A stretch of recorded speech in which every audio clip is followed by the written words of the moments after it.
All right. I believe this means we are live. Ladies and gentlemen, boys and girls, tech fans of all shapes and sorts and sizes and persuasions, welcome to another Monday morning tech chat show on the SGGQA podcast channel. As you can hear, my voice is not quite with us today, so I'm going to be trying to work this just a little calmer. It's going to be a little quieter.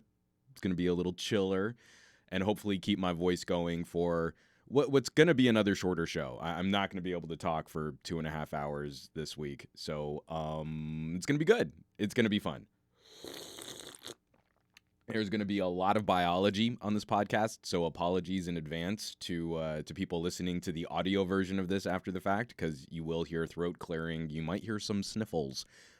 That's going to be unavoidable over this broadcast. But thank you for tuning in. We've got some fun stuff to chat about. We've got some fun tech topics to cover. And I feel like, we're getting to the end of the year. We're wrapping up all of these like big tech topics and the big trends that we saw over the last year. So to finish the normal spiel, I am Juan Carlos Bagnell, some gadget guy, the SGG of this terribly named podcast series, and the QA of the SGGQA podcast stands for question and answer, because I like this to be an interactive conversation where we could kind of share some thoughts back and forth. That's why I like to do my show on a Monday, is we've had the whole last week of news. We've had the weekend to kind of sort out our feels on the news, and we can come together and have a fun chat. And speaking of a fun chat, I'm already seeing an amazing live chat. Natakun, Matt Tyler, LFA Reviews, what's up? Oh, Fat Produce, he's joining it right from the beginning. This is great. JMX Warrior will be joining us in a few minutes. He's just getting off work. Sam, all right, Sam's in the live chat. So yeah, we can jump right in. It's gonna be good times. Just that whole like the personal what we got done over the weekend. I don't think we're sick anymore, but as so often happens when you've got a toddler and, my wife works in an office and I've been doing some meetups and stuff, and we're just sort of like commingling germs. Like none of us have had fevers or any like real bad symptoms, but this cough, like I cannot get rid of this cough, and it's just lingering and it sucks so bad. So as you might have noticed, I've actually brought the mic down. I'm not going to turn this into an ASMR, and then I'm going to do my podcast just like this so you can hear all of my lip noise. But let me know, someone in the live chat, please let me know. I've got my level set for recording, and I'm sending a decent signal, but if there are any issues with the audio, or if you need me to turn up what's happening here or turn down what's happening here, let me know. See, that's going to be rough. Like if I have to turn up the mic and then I have to cough, that's going to be gross for everybody. Oh, and that's excellent. And I saw a gift sub just went up on the Twitch. Who? Let me see. Fat Produce, your audio sounds fine to me. Sam, thanking Matt Tyler for a gift sub. Good job, man. Right on. And then I'll do that. Hey, it's a little festive. All right. Sorry, I'm terrible at doing the Twitch and all of the live streaming stuff. So I'm trying to keep up with it better. Again, I'm coming at this from the perspective of being an old school podcaster, and emotes and thanks and all that stuff. Trying to keep up. Vasicos 8. We as humans are disgusting. Don't worry. Well, let me tell you, I am definitely exemplifying how gross and awful humanity is right now. So I want to jump into some housekeeping. It's 9:04. Last week, we got housekeeping done in like 2.5 minutes. It was the best week ever for housekeeping. I don't know that I can hit that exactly the same, because one of the most important bits of housekeeping this week is talking about, just briefly, the complete and utter failure of my podcasting system last week. So last week, I think we had a great show. Last week was maybe one of the best, tightest, most cohesive shows I think I've ever put together. And then the entire system that I use to do the RSS and the subscription for the audio feed it completely borked.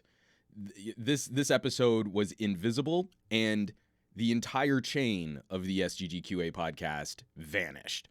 So I briefly just want to I like giving that behind the scenes look at what it takes to be a content creator. When I revived this podcast, it was something that I kind of played with way back in the day before I was on the Pocket Now team. And while I was on the Pocket Now team, doing the Pocket Now podcast was like a major responsibility for Jules and I. So I wasn't running my own podcast. The system that I had created using WordPress and my personal blog, and then sourcing cloud storage, inexpensive cloud storage for the audio files, was this stapled together patchwork of different websites and WordPress tools. And I made a couple updates on the SomeGadgetGuy blog, SomeGadgetGuy.com, and I pushed publish, and then updated WordPress, and then updated those plugins, and everything disappeared. Everything vanished. So I had to go through for 125 episodes of the podcast. Not all of them were perfectly recovered, but I had to go through manually and relink where all of those files lived and how they are sourced and how they were downloaded. And so and this happened like immediately after we finished the show last week. So from Monday to Wednesday, it was copy, cut, paste, link, publish, copy, cut, paste, link, publish. And now everything should be, not everything, almost everything should be restored. I focused first on the most recent episodes, so from 125 to like 115, last 10 episodes on the RSS feed. And then I also went through and made sure that we had recovered all of the creator chats, because I want to do more creator chats in 2020. Those were actually some of my favorite pieces to put together in general. But all of that seems like it survived. And then older episodes, I don't know why you'd want to go through the archives, but I have archives, so you can go through and listen to hours and hours and hours of me rambling on about how much I am frustrated by net neutrality, or the lack thereof. And so that was the fun. That was the fun of last week. When you are a completely solo operator, one little bork like that sets you back days. So I didn't quite get everything that I wanted to get done for reviews and videos, because I was managing that. So if anyone wants to be a webmaster for free, I could use some help in making this stuff work better. Matt Tyler, never a dull moment. Okay. Getting into the actual housekeeping here.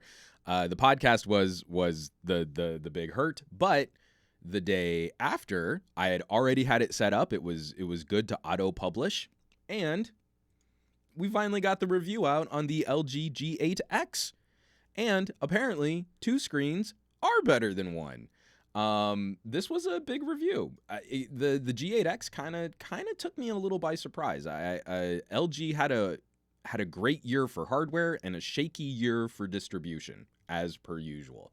So going hands-on with their dual screen, their sort of refined dual screen experience, was one of the fastest viewed videos at publish. So to wrap up the year, even spending some time on it, because I didn't have, I had like comparing the dual screen against the V50 and doing some sort of hands-on videos, but the actual review come in as late as it did, especially into December, after Black Friday. I really wanted to get the review out sort of in that week of Thanksgiving. That didn't happen.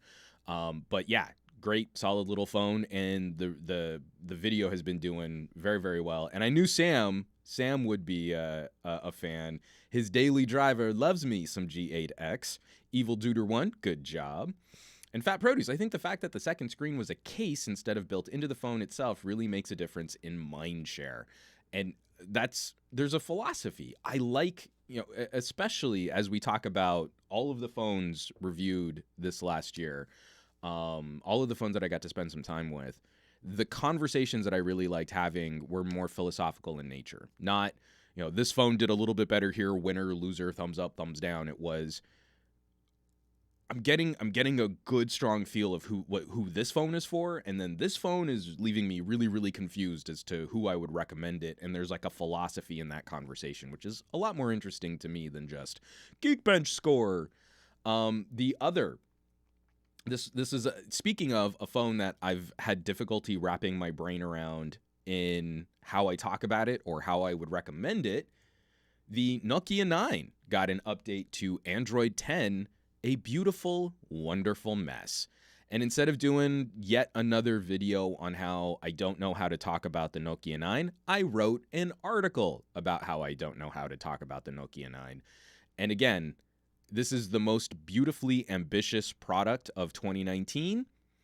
A lot of it didn't land like I was really hoping HMD could facilitate, but the article did very, very well last week, so you can give that a read.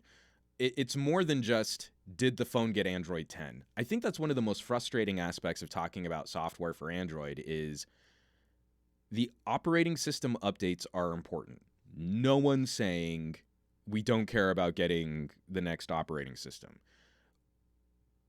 But the entire experience of building, using a phone, distributing a phone, selling a phone is so much more complicated than does it have the Android, does it not? And when you start looking at things like, well, I mean, so take LG, for example. It's a common refrain in the comments on LG videos. It would be so great if they just did stock Android, but then you wouldn't have real stock Android. There's so much about an LG that is built on top of Android, but is still very, very unique to the LG experience. The way that they arranged penta cameras on the V50, the quad DAC is not a part of the standard Qualcomm chipset. I mean, all of that requires custom code that needs to be updated separate of the Android operating system.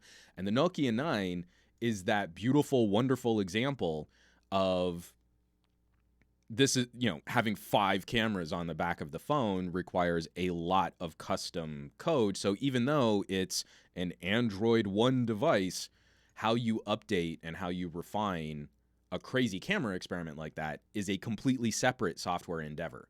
And that also becomes the way to showcase. There are companies that do this customization really well, where it just sort of seamlessly blends into the phone experience. And then I feel like we got to see more of the seams, more of the, a little peek behind the curtain.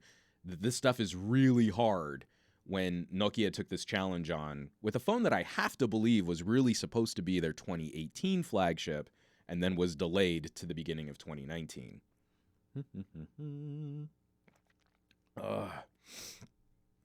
Excuse me. Goran, hi all, LG is the subject. Goran Petrovic, we're going to be talking about a lot. Sumunji?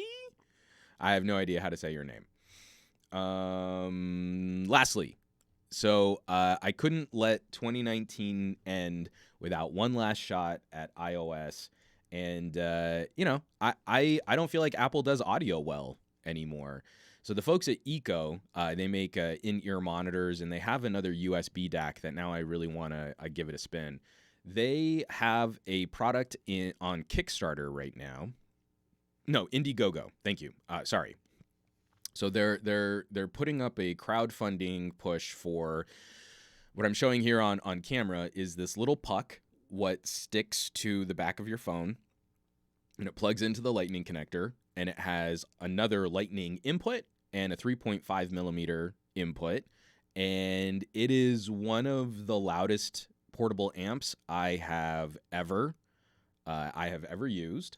So for the company that revolutionized consumer digital audio, that used to make amazing products like the iPod Classic and has now completely walked away from that space and offers up, I think, an adequate audio experience at premium prices. If you don't mind jumping through a few hoops, there is now going to be, it's not available yet because it's in crowdfunding, but there's going to be a product what can vastly improve the audio performance on your favorite Apple gear. So I took it for a spin. It's, again, quality aside, the main takeaway for me was just that was an amazing amp. And this is on an engineering sample, so it wasn't like the finished product either. I'm really hoping that some of those little casing issues are going to be refined. But using it in a very beta state, the hardware in a very beta state, was very impressive. So those of you that care about your ears and want to feed your ears a premium, high-quality experience and power great cabled headphones, you'll now have the ability to fix what Apple broke when they removed headphone jacks from their phones, and which they should have been refining the audio experience this whole time, but because of dongles, it's basically just been stagnating since 2016. Like, the audio quality on the iPhone has remained constant and good, but not great since 2016. So, that was a fun video to put together. Oh, Sumanji, I did pronounce your name correctly. Excellent. Matt Tyler, you have an iPhone 11 Pro gained by complete accident, right? I was going to wait to share that at the end, but I am going to be doing a little cross-channel collaboration with the YouTube tech guy. So SomeGadgetGuy and YouTube tech guy, just two guys doing guy things. We swapped phones. So he currently has my LG G8X. He hadn't had a chance to play with it yet. And he passed over his iPhone 11 Pro, which, again, is being more of an Android pal. More of an Android guy, personally, for his own phone use. It was just sitting in a drawer. And he was like, I'm not really using it, which is a very expensive paperweight. So I thought, hey, let's do a little channel trade. And I think we're gonna do like a... Obviously, we're going to do our own reviews for our separate channels, but I think we'll also do just two little crossover videos, like, what was it like using this, and what did you think about that, and did you miss your iPhone 11, which I'm pretty sure he's going to say no. But we had fun. We met up at a Starbucks, we chatted for a little while, and then the joke is that I accidentally took his iPhone, and he... just by complete happenstance, stole my LG G8X. So, from LFA Reviews, I'm surprised. From LFA Reviews, the Eco also has a 2.5 millimeter in the top side as well. Pretty surprising they included that. They are trying to make this a premium audiophile grade headphone portable experience. And when you pick up a portable media player, especially mid-range or higher, they have all of those different ports and connectors. I've got handheld players that have coax, SPDIF, optical. I had one that had Toslink. And then, of course, 3.5 and 2.5 millimeter connectors for various speaker and headphone solutions. So the Eco has taken this seriously. It's just now we've got to have that conversation over... who is this for, and how good should it be? And people don't use cabled headphones anymore because Apple has made it as painful as possible to still use cabled headphones. But I was very taken with it. And again, big amp, what powers good cans? That's a fun conversation. Matt Tyler, I ruined the surprise. No, it's fine. It's fine. You're good. We're all pals here. And Boeing Bite says, hello. Excuse me. From Matt Tyler, again, that happens a lot. Happened to me. Some dude got my ROG while accidentally got his V50. That punchable face with his hat on and whatnot. All right. Let me get this out of the way here. So that's the end of housekeeping. Even with describing my podcast shenanigans and RSS meltdowns, we made it like 15 minutes. That's pretty good. And get this out of the way. Not a coon. I thought FedEx had your ROG, Matt. You eventually got it. And get this out of the way here. Okay. Like I said, this week is not going to be a longer episode just because I will physically not be able to talk for 2.5 hours. But we have some news. We definitely have to clear these news links. And there's some more FCC developing news. This agency, this commission, I should say, is just getting hammered by all sides. Last week, we talked about some lawsuits going up against the FCC. We've talked about some of their reports where They're just letting ISPs blatantly lie about coverage and speeds and throughput. This is the same agency that gutted net neutrality, supposedly to improve infrastructure and competition. But as soon as they did it, all of the ISPs and telecoms, put their hands out for more tax dollars to improve infrastructure while they still want to keep all the profits. And these are insanely profitable companies that are not putting their profits into infrastructure investment and improvement. They're basically just sending that cash right back to their shareholders and into their own coffers with very little improvement on the consumer level. So we have talked about this numerous times on the podcast. The FCC's main argument against net neutrality is the classification of the internet. And I'll ask here in this live chat whether or not this makes sense to folks watching the stream. Would you consider the internet to be a telecommunications service similar to phone lines and television infrastructure, how you distribute, phone calls and TV? Or would you consider the internet an information service like Facebook or Google? Not Google the building, but Google the search engine. So, you go to facebook.com, that is an information service. They serve you information. Or would you consider the internet to be a telecommunication service, which is the infrastructure necessary to deliver information services?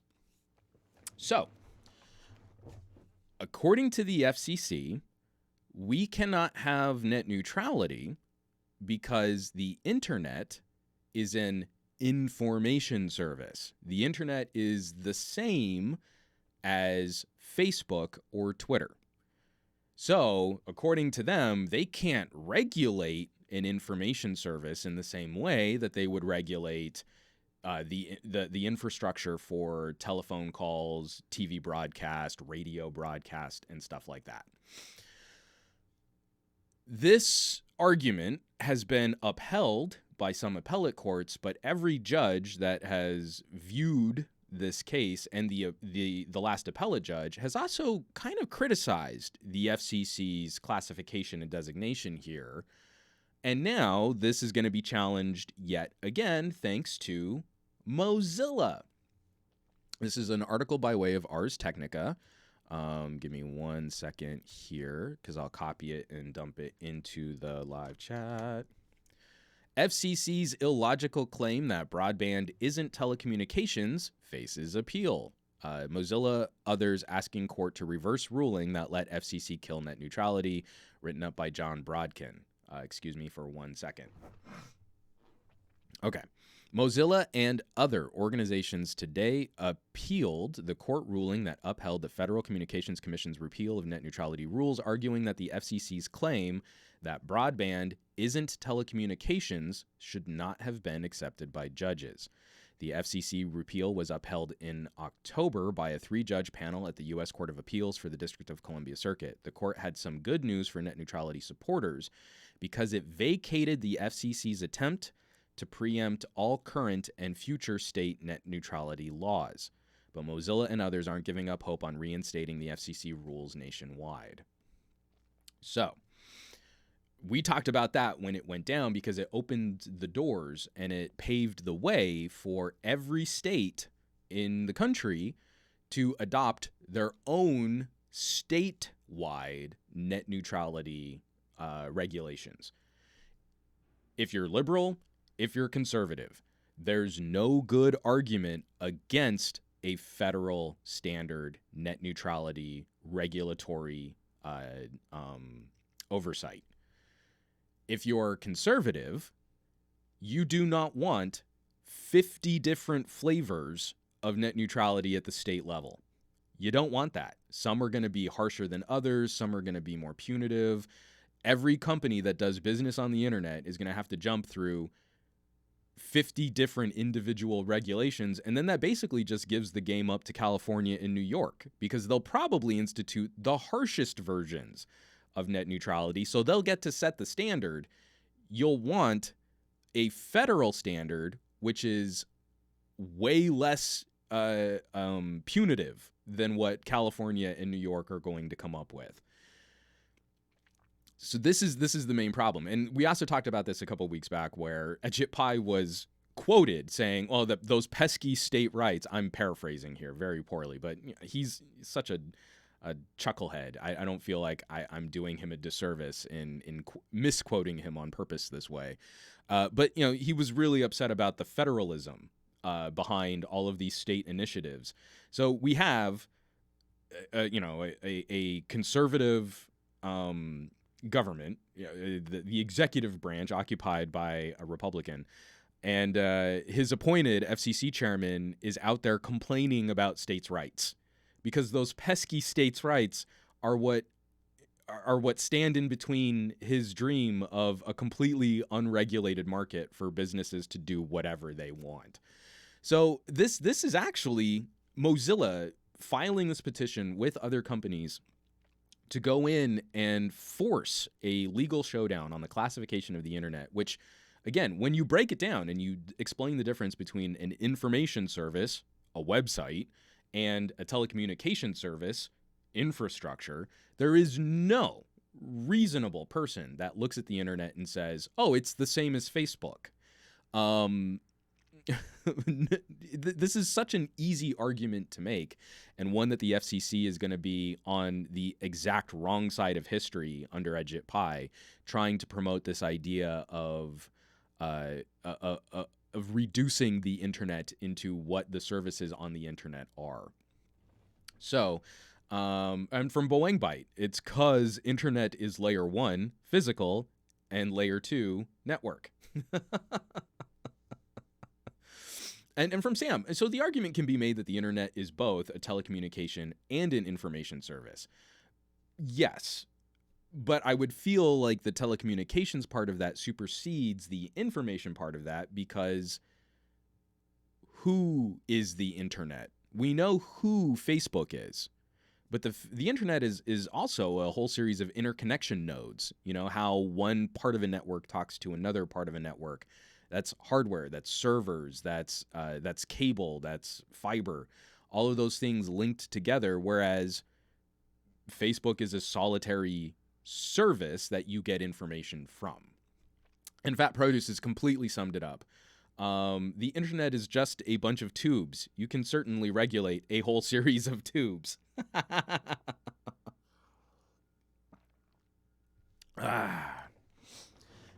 So, I'm very much in favor of Mozilla pressing this issue, because I feel like we will have smarter business and a fairer platform.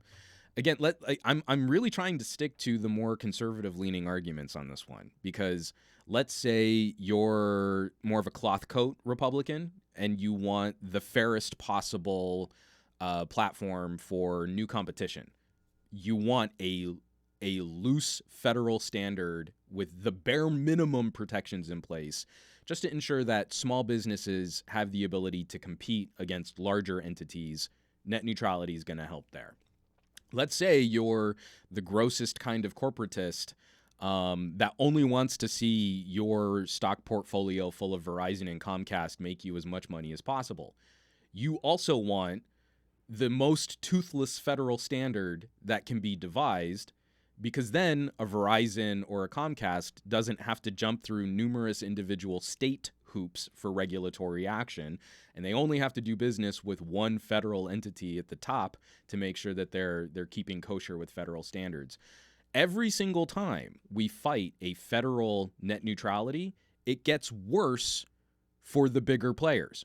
We started this off on the OIO under Tom Wheeler, where Verizon sued and won against the federal government.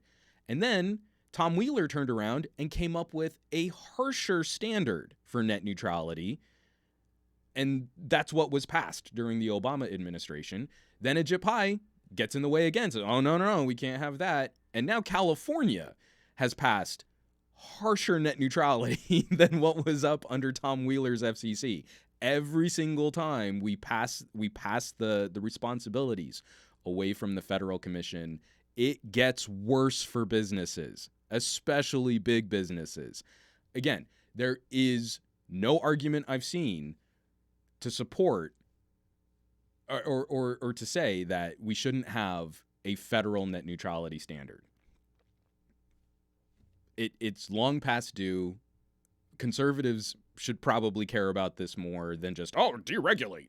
It doesn't work that way. It's not going to work that way. It's time to actually accept what is going to be better for business and what's going to be better for competition, at the same time as giving consumers the basest level protection against corporations getting to dictate what can and can't happen on the internet. So that's good. Again, it makes me feel even better about using Firefox as my main browser, because I'm in there with Mozilla. I'm gonna kick them a little donation cash. It makes me so happy that they're actually picking this fight. And from Sam, this is something I think conservative and liberal alike we can all agree on. Just goes to show. Whoops, the live chat just jumped on me. It just shows that legislators don't have a clue what the internet really is. From Boeing Byte, there's a regulatory standards body, but it's just a bunch of tubes with nodes. And this is why we want to expand the conversation on regulatory action to consumer protections. Again, the OIO was super, super weak, and the ISPs still fought it against their own self-interests in the long term.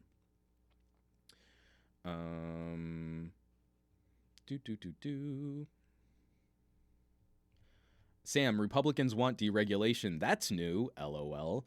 Boeing Byte, well, ISPs not rolling out fiber is, to be honest, a market failure. Again, for all of the public funds that went into our infrastructure, all of the fees that they're allowed to collect again on your bill, and we still don't get network improvements out of that.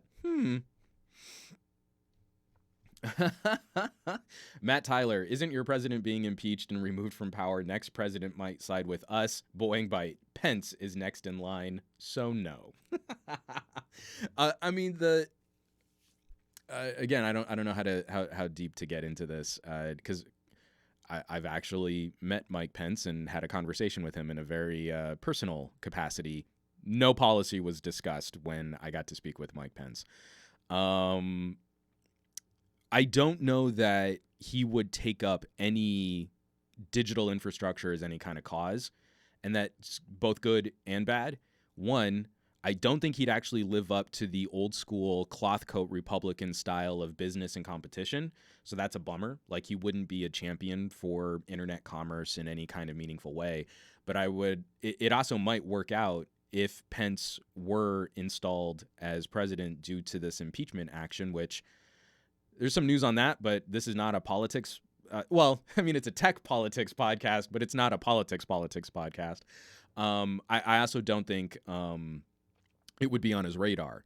So whatever happens at the FCC wouldn't have the same kind of corporate support from the president down, because I just don't think Pence would make it a primary action item, whereas Trump did run more on a platform of getting rid of regulations and freeing up corporations to do business. So I think we would just end up in a limbo state for telecommunications policy under Pence. Might not actually be bad, just to hang for a minute, as opposed to trying to see what we can force through, liberal or conservative, just to calm the conversation down for a second, and hopefully bring it back to the people. Everyone who's polled on this is overwhelmingly, not everyone, I should say the numbers are overwhelmingly in favor of a loose, reactive, regulatory response from the FCC being in control of what happens on the internet. So we'll have to see. Matt Tyler, Bagnell for president. Would never want to run for president. Although I totally wouldn't mind being an advisor. I have had numerous conversations with politicians, and I enjoy talking to politicians. One other international political story we've been following. This is just a follow-up. Again, I want to check in on this as it continues to evolve. Last week, we saw China blacklisting American technologies for state-run agencies, We saw Huawei suing the FCC over the FCC's declaration of Huawei as a concerning security risk. And now, after several visits between Apple executives and the Trump administration, and literally, Apple CEO Tim Apple going to speak with President Trump directly, we get this news out of Reuters. And this is a little nugget of an article. U.S.-China trade deal cuts tariffs for Beijing, promise of big farm purchases. Written up by Andrea Shalal, excuse me, David Lauder, and Stella. I don't know how to say. Is that Q? Q-I-U? I am so sorry. This is the whole article from Reuters. I'm still going to link it, though. The United States and China cooled their trade war on Friday, announcing a Phase 1 agreement that reduces some U.S. tariffs in exchange for what U.S. officials said would be a big jump in Chinese purchases of American farm products and other goods. Beijing has agreed to import at least $200 billion in additional U.S. goods and services over the next 2 years, on top of the amount it purchased in 2017, the top U.S. trade negotiator said here Friday. If the purchases are made, they would represent a huge jump in U.S. exports to China. China bought $130 billion in U.S. goods in 2017 before the trade war began, and $56 billion in services, U.S. Bureau of Economic Analysis data shows. In return, the United States would suspend tariffs on Chinese goods due to go into effect on Sunday and reduce others. U.S. officials said the 86-page agreement is due to be signed the first week of January in Washington by principal negotiators. So this means additional costs are not going to be attached to products that are made in China. Apple had a significant interest in trying to walk the U.S. away from additional tariffs. But I do find this concerning. It seems this administration is overly fixated on soybeans and not the entire global future of telecommunications and consumer electronics. Now, I know farming is a huge industry, but I just feel like we're kind of giving up a lot for us to be able to sell soybeans. I know I just made that horrifically. That was a horrifically reductive way of phrasing that comparison. But again, it's concerning how we're trying to posture tough against China and then not necessarily following through on what's going to make other markets more competitive against China, and then just trying to catch back up to the farmer subsidies that we've been having to pay out because of these ridiculous shenanigans of trade wars being instituted by this administration. So disappointing and concerning, but at least your iPhone won't cost Apple more to make. So that's good, I guess. I don't know. Oh no, the live chat's talking about Boris and the UK and Brexit. I'm not going to be able to dig into that this week, guys. I don't have the voice for it.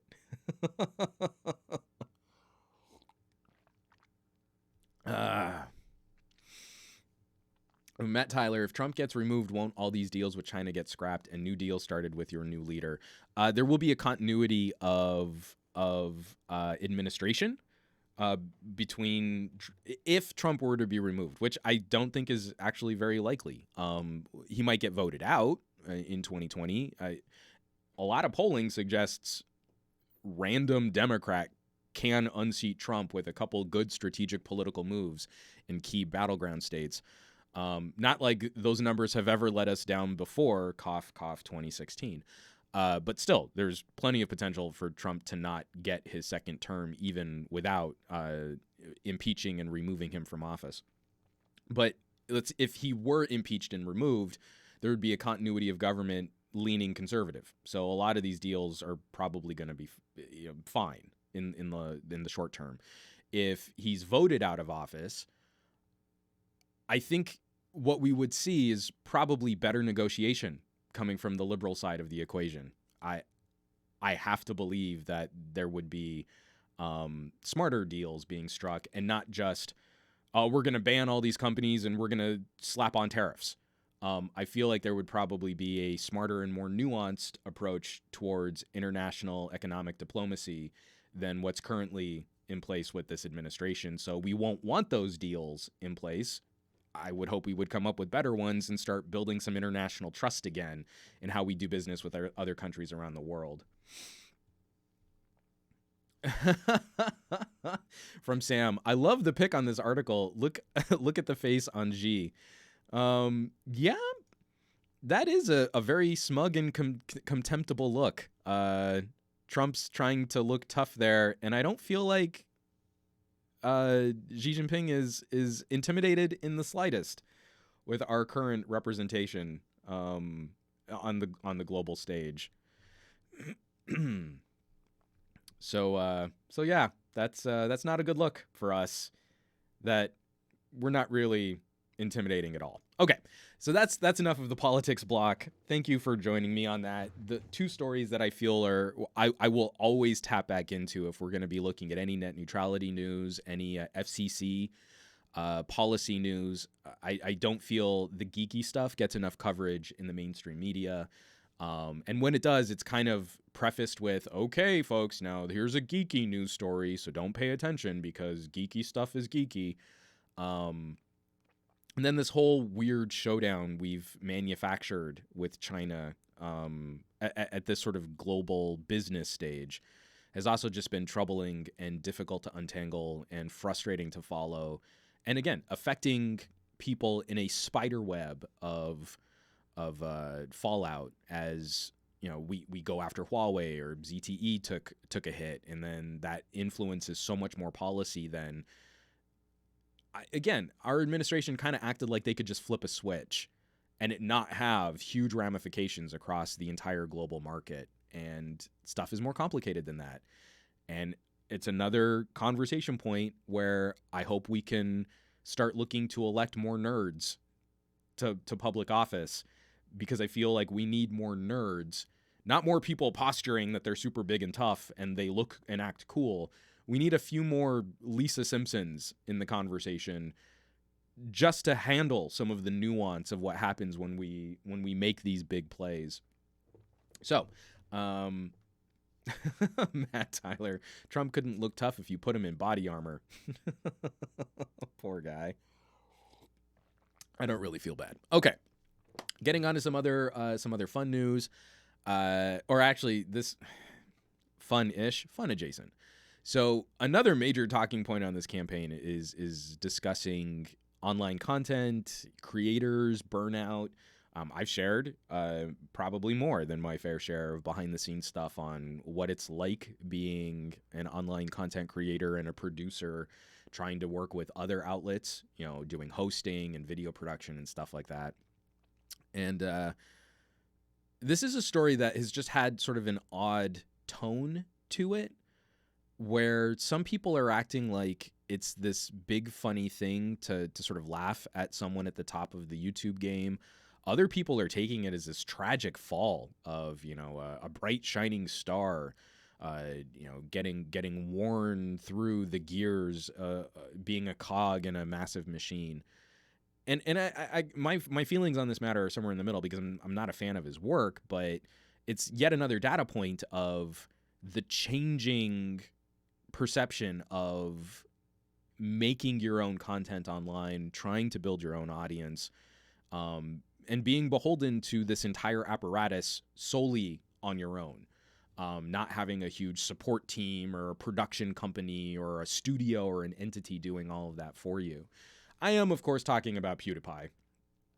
PewDiePie is taking a break from YouTube in 2020, and he hinted it might be due to burnout. This is a story on Engadget coming by way of John Fingus.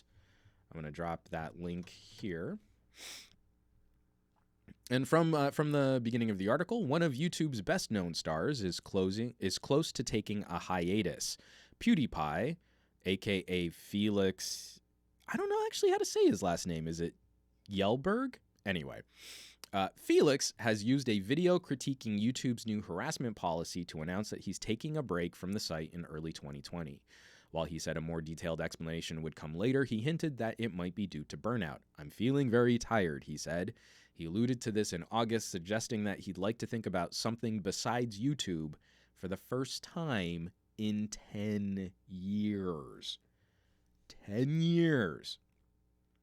I had this realization. I have been producing web series, making internet content, streaming videos, and then also building content for other outlets for 11 years now. That this has been a major component of my activities throughout the day, for how I get my work done, how I reach people, how I pay my bills, and it's a lot of pressure. And almost all of that, with the exception of those Pocket Now years, has been completely solo. Now, I am a big old dork with a group of people that I have come to call friends in this, many of them in this live chat right now, and that I've been doing this for 11 years. And that's a long time. So, what I'm appreciative of from some of these larger players, and then also some of the people that have just left and then said their goodbyes and really haven't come back to online content creation, in any meaningful fashion.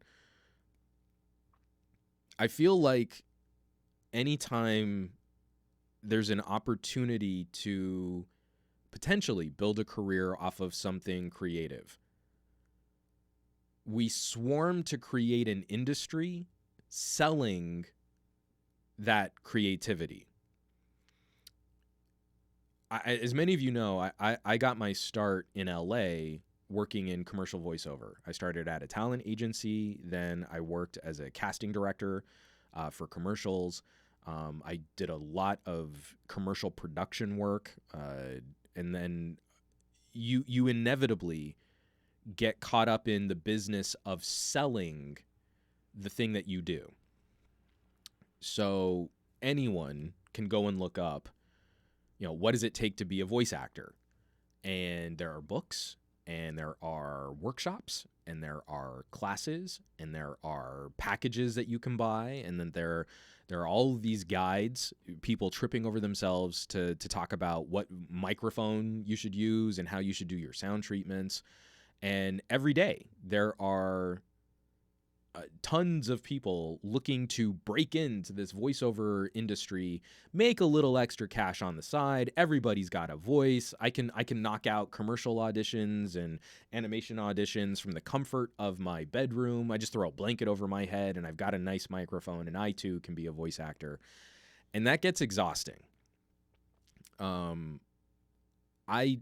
did not like trying to sell the promise of working in voiceover, because as a casting director, I really didn't care what your voice was, what your voice sounded like. What I cared about finding was a professional performer, and someone who had, taken the time to refine their craft, someone I could give to a producer and trust that they could accomplish the session with a minimum of actor drama, and someone that I could rely on consistently. And there's a reason why, in Los Angeles, there's like a core group of voice actors that work on everything. And then there's a periphery of people that occasionally dip into voiceover as part of their acting career, but it's still very heavily built on relationships and craft and a reputation built over time. And then the vast majority of people out there that are voice actors maybe have booked a job or two, but they can't lay any claim to this being their career. There's something else for their professional lives and to pay their bills. And then once a year, they book a job. That's a huge sea of people externally. At the same time, I kind of feel like this push towards influencer status and online content creation took a very similar turn. You have a couple people that, through some savvy business acumen and being early to some of these platforms, afforded them the ability to build a humongous audience And then that audience refreshed as more people started joining these online communities. There was a novelty. There was a fresh new take on content that wasn't, there weren't corporate gatekeepers keeping regular people from building their own stuff. But that narrative quickly snowballed into something that's not real. The mission statement of a YouTube doesn't really gel with the more corporate influenced reality of what YouTube looks like today. If you look at like from 2010 to 2019, top YouTube channels now overwhelmingly backed and supported by major corporations as compared to where YouTube started. So I really do appreciate just this part of the conversation. While like I said, I'm still not a fan of his work. Take some of this public. Share some of the, acknowledge the fact that you're a human being and that you have a limited capacity and a short time on this planet. And maybe YouTube is not the monolithic institution cemented into the social fabric that Google thinks it is, and that there are other things that you might want to do with your life than just being one of the most popular entities on YouTube. And that if you want to still come back to that and be fresh and be relevant and make fun content that's also satisfying for yourself and then and good for your community, that occasionally you've got to take a step back and say, "No, I got to have a vacation. I'm on holiday. Enjoy YouTube without me for a month. Goodbye." Else you're just going to get ground into those gears. So, I saw there were a lot of comments coming in. Fat Produce, I'm super neutral about Felix. From Boeing Bite, I used to hate him, but his content seems better the last 6 months. And again, how rough is that? As he's burning out, as he's sort of feeling this pressure and this strain, I feel like a lot of people are coming to his channel like, oh, well, this is a more mature Felix. This is a PewDiePie who's a bit more grounded. He's not so goofy and wacky and doing so many awful things and jokes and pranks. Again, when you make stuff on the internet, you kind of become different things to different people. From Sam, I don't want to be a hater, but I'm not really a fan. Matt Tyler, I've watched more Fat Produce videos this year than I have Felix videos in the last 10 years.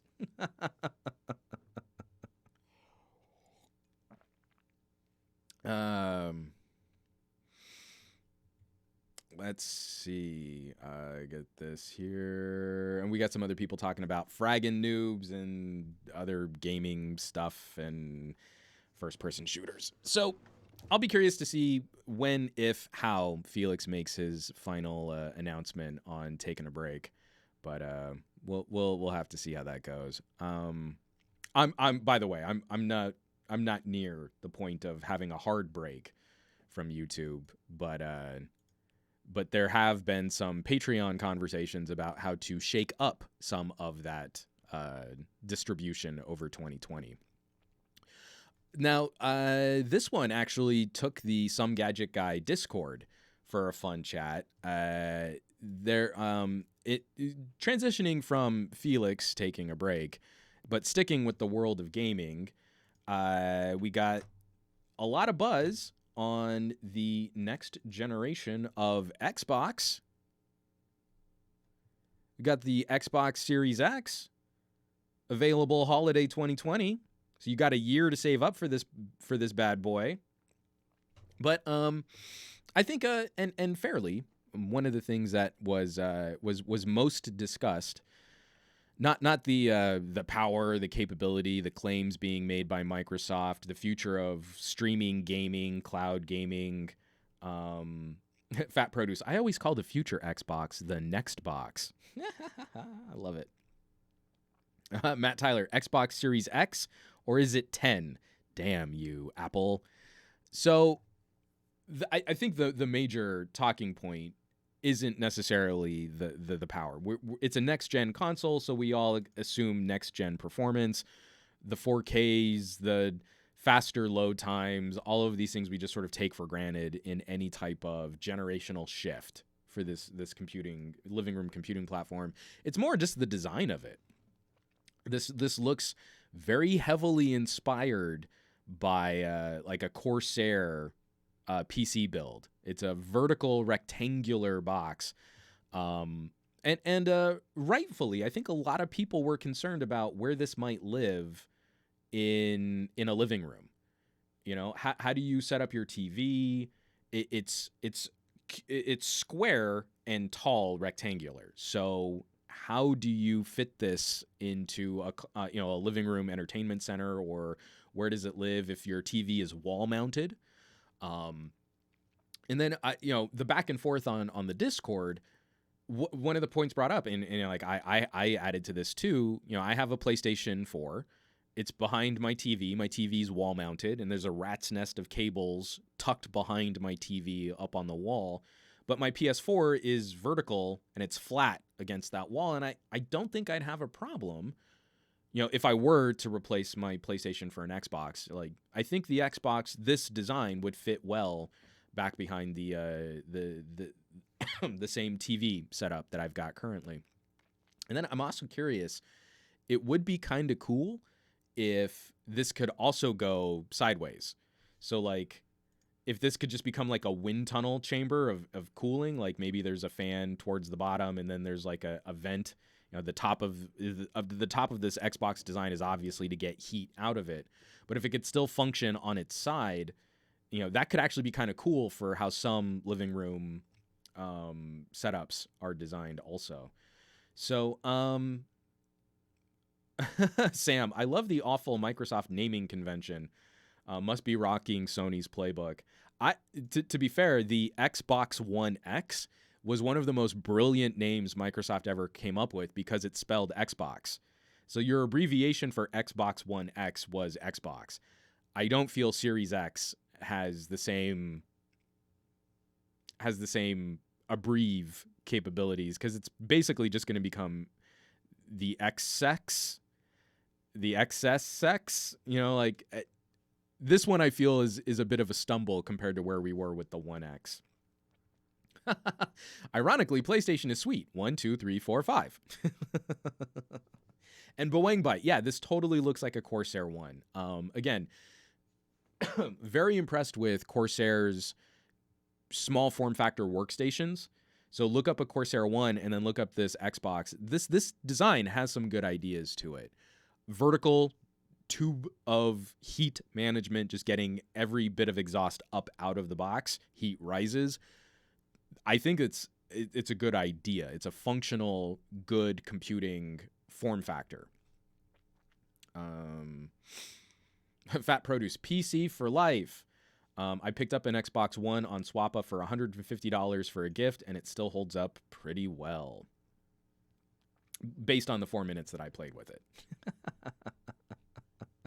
Boang Bite, that's hilarious. XXX box XXXXX. I still don't understand how the triple X format became like the cool gamer tag layout. It's hilarious. Not a coon. It's almost like a subwoofer on the floor. The plain aesthetics of it can blend into the background. Yeah, I'm good with this design. What I think will be interesting is to see, because we're still pretty confident we're gonna get like tiers, right? You have a PlayStation and a PlayStation Pro. You've got an Xbox One X. You've got an Xbox One S. I feel like this next console generation for Microsoft is going to be leveraging more Xbox as a service, and that this is going to be the last gen from them. This is the transition over to selling more of an online streaming Stadia style solution. And I can totally see a platform swap where you've got a lower end Xbox Series X, which only does like 1080p gaming. And then you've got the higher tier one, which does the 4K gaming. But if you sign up for Game Pass and xCloud, then you can stream a 4K game stream Stadia style from your lower end Xbox. And that can be the Trojan horse to try and get more people into the subscription and streaming side of the business. And then your Xbox lives everywhere. Like Game Pass sort of started the catalog, the Netflix style catalog, and then a lower tier console could help drive the game streaming side of the equation too. And that being a 5 to 10 year play. This console being in operation for the next 5 years, from 2020 to 2025, you've got Microsoft and Google and Sony and hopefully Steam joining these conversations to put pressure on infrastructure. And suddenly this gaming thing, game streaming thing becomes more attractive. Because, I bought the cheap Xbox and I went and bought, the new Halo or the new Gears. And now I can stream it in 4K. But if I play it locally, it's only in 1440. That kind of push, I think, could be really exciting for a service right now, which I feel is sort of burdened with the baggage of Google taking most of the conversation right now. Like I've spent some time playing with Stadia. We shot a little video on it. I think it's going to be coming out soon for Newegg. It's incredible. I was playing Attack on Titan 2 on a Pixel 3a with the little Stadia controller, and it was pretty good. Newegg's Wi-Fi is a little funky, so in the middle of doing my tutorial training and figuring out all of my my super awesome attack moves, it buffered funky, the game locked, and the right analog stick stopped working, and then it reset itself, and then I was back on the Wi-Fi, and then I gamed for about a half hour, maybe 45 minutes, and it was great. And it was a gaming experience and quality that the Pixel 3a is absolutely not capable of on its own. So there are some good ideas here. It's just Google's positioning of this was terrible. They overhyped it. They underdelivered. It's still a console competing service where you have to buy individual games. And we don't necessarily have the infrastructure in good areas to support this well enough to live up to all the promises of what Google can really deliver in terms of graphics and latency. But that's not to say over the next 5 years, this isn't going to be a major push. And it works. You've got a lot of premium consumers that might not want to spend $500-$600 on a next-gen console. But, I could get them on the hook for $10 a month. I could get them on the hook for, being able to game at work out of a web browser without having to do anything, funky to set up a game stream from a computer at their home. This kind of stuff has some good arguments built into it. Oh, excuse me. And Sam's point is exactly what we're running into. That solution would squeeze me out because I have garbage internet speeds, so streaming of any kind is a no-go. From Bowengbei, I heard NVMe is going to be the standard on the box, and from Warhead 324, that's the question for both repairability, I hope is going to be good. And especially because we know this is largely just going to be an AMD PC, what plays the games. It would be nice if we had some approach towards repair and upgradability. I'd love to have a game console where 2 years in, I could add more RAM. I feel like this would be a good selling point for gamers. And Matt Tyler, repairability, because I fear will become like mobiles for consoles and they're just sealed shut. And again, there's not a lot. I remember those old hacking guides for the PS3 and the Xbox, I mean, to a lesser degree. But, people like, oh, well, you could rip out the hard drive and put in a solid state drive. And just, it was fun tinkering with some of that stuff. It would be nice if we could do more. From Jim, 72165, if someone marketed gaming to women, they could make big bucks. I don't know that gaming like this necessarily needs to be marketed at women. I feel like, again, not to get too, gender norms, but, when it comes to all types of interactive digital entertainment, women do make up like 52% of the market.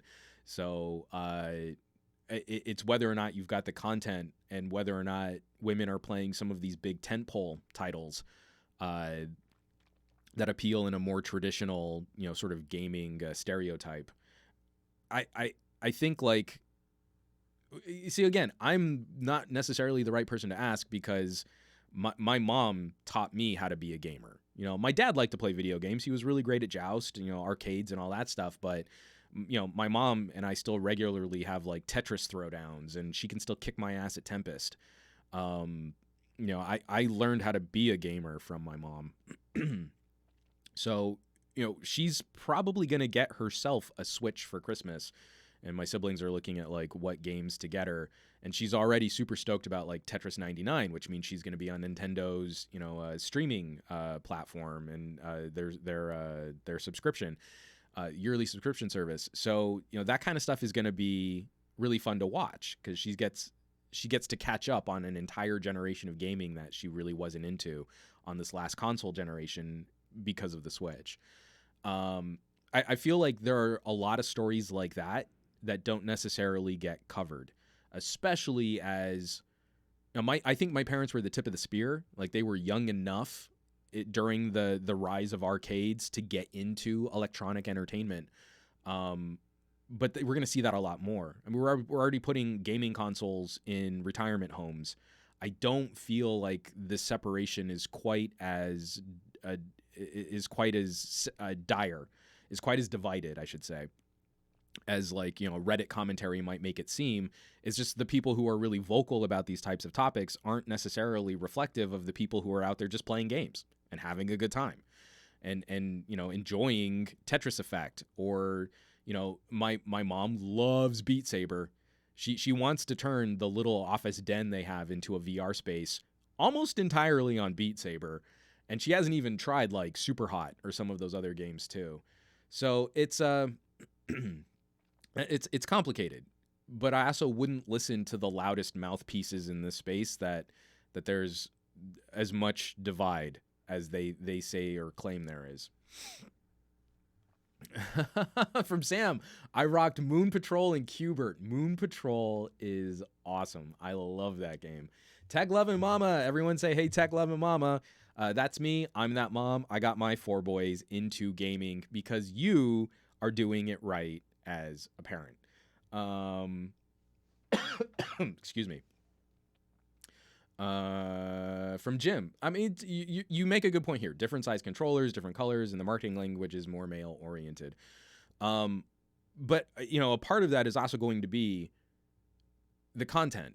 You know, I do not to make an overly gendered argument, but having more controller color options doesn't necessarily sell women on Call of Duty, right? So we look at what games people are really playing. It doesn't make them any less of a gamer if they aren't playing, like, again, the most aggressively male marketed tentpole titles available for a platform.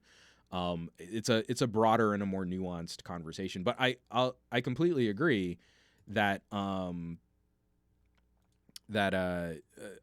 part of this is going to be diversifying the expectations of what a game is. For all of the people that are for all of the people that are out there talking up like a God of War, did we get as much conversation on a Path of Exile or a Hollow Knight? You know, I feel like the communities on those games are much, much more diverse, and they didn't need to be overly positioned or advertised as being for men or for women. Trisha and I having super, super intense conversations about Undertale, you know, like there's room and crossover. And I feel like this community is actually a lot more inclusive than, like I said, some of the more disrupting influences might lead us to believe.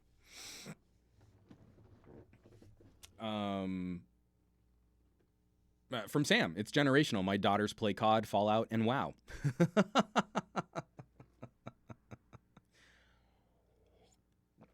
And from Tech Lovin' Mama, but I like black, so I don't mind the black consoles, and I've gotten silver and purple controllers in the past.